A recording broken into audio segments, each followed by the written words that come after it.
Hey, good afternoon, everyone. My name is Todd Varel, and I'm with the IQ Business Group.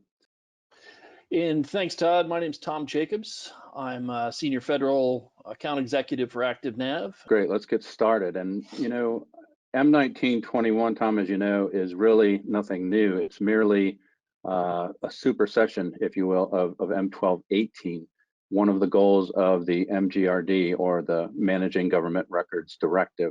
And M-19-21, as you now know, encompasses all federal records, permanent and temporary. And those targets require that by 12/31/22, both permanent and temporary records will be created, retained, and managed in electronic format. But in addition, agencies are going to be required to convert records to electronic or store them in commercial storage after December 31st, 2022, as NARA is saying they will not accept paper. Okay, we've got a timeline. Let's get rolling, right? Well, here's the catch. Just as I pointed out, and you know, Tom, projects of this magnitude take time.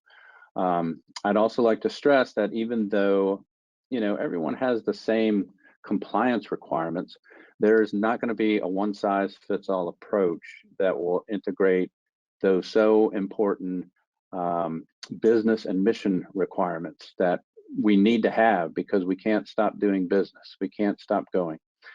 So not only are we talking about multiple projects for the RM program to meet compliance, but the planning stage alone, I think, needs to receive a lot of attention and due diligence, and agencies have additional requirements to consider, as records management now spans what we refer to as this information ecosystem or landscape. But we know time is the essence, so let's talk about where to start. Let's first frame up some homework, or some of the common prereqs that agencies need to think about in order to ramp up for next generation federal records management.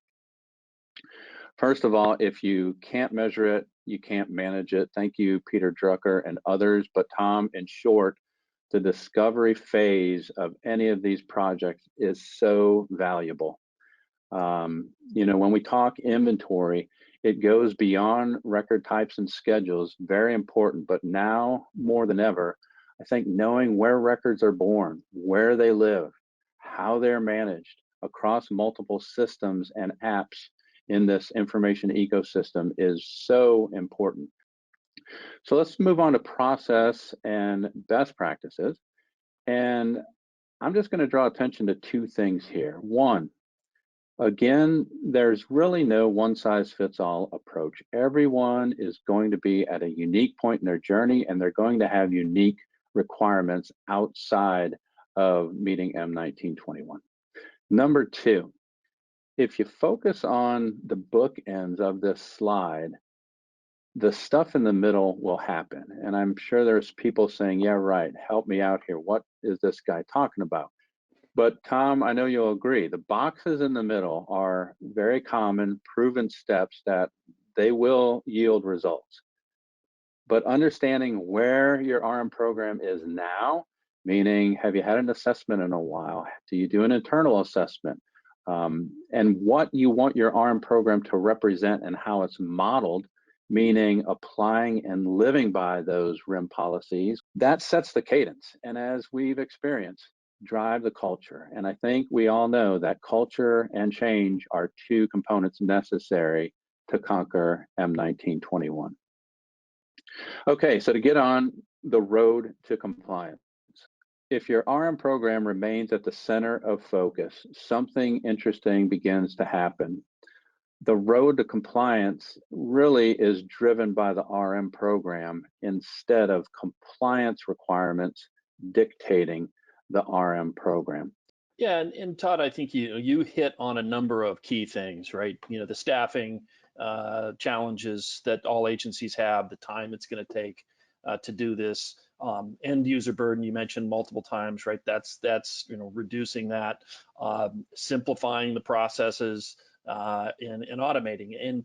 And that's where we've come in projects that we've worked on with you, is having a tool, and Discovery Center is that tool.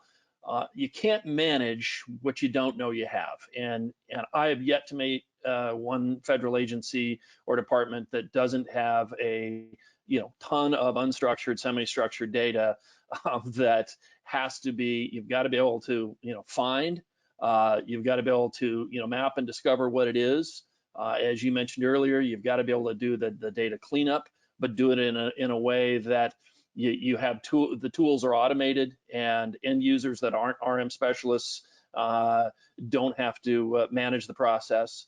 You certainly have to have data modeling tools that help you with the auto categorization of files according to whether it's single record schedules or in many cases multiple record schedules. Knowledge sharing, all the associated taxonomies. You clearly have to have tools to do the metadata tagging, and then obviously migration becomes the easy part, right? Once you have that. So what Discovery Center does is it was built on a base from an RM mentality, right? It was built to automate finding, cleaning up the data, modeling it in a sandbox environment before you start trying to migrate, and having the necessary intelligence, because if you've got all the metadata, making sure that you're associating the right metadata that you need to meet compliance, and to your point, really more importantly, the overall RM structure and strategy that you help clients build as part of these projects, right? But then being able to automate that governance, because that's the other part, right? You have this, and I'll talk about it in a second, this mass of what I call dark data, not dark web, but just data you don't know anything about, but you're gonna have more coming in, and how do you manage that moving forward? So really that's what Discovery Center does, and I'll just give a couple of quick examples that we've done with some clients. So, for the two examples I'll give, both DoD and civilian, really the key was they knew they needed to get to M-19-21 compliance, whether they were, in this case, records liaison officers or other RM folks. They knew that they had a lot of data that was unstructured, that they had to manage. They didn't really understand. And so in this case, they took a pilot where they looked at multiple features, right? They needed to be able to discover, cleanse, remediate sensitive data, et cetera. And in this end result, they were able to scan over 1 million files. They were able to reduce the duplication and rot, the redundant, obsolete, and trivial data, the stuff that isn't records, that doesn't need to be there, and resulted in a very conservative, we see typically higher than 11% savings in total storage size. They've now implemented this as a project in a full, outside of a pilot, in a full enterprise environment. When we look at a civilian client, they did essentially the same thing. However, in their case, they were really more focused on the categorization according to record schedules, but they still had to do the cleanup part, right? Because they don't want to, garbage in, garbage out. And so they did a similar pilot. They used a series of what I'll just call out-of-the-box rules to identify these obsolete files, and then find anything that had sensitive data, PII, et cetera, so they could remediate that to quarantine locations so they wouldn't have any potential for spillage. And then, once they had that, they were able to share that data, again, end user burden being very low, send that data reports-wise out to their end users to make decisions about the actual remediation. And ultimately, they believe now, because they're implementing it, that they are going to meet the deadlines for M-19-21, because they have a tool in the background to do the heavy lifting at what I'll call scale and size, right? So this can be scaled from very small, terabyte size data sets all the way up to things that are in the petabytes. And you have to be able to have systems that can scale that as well.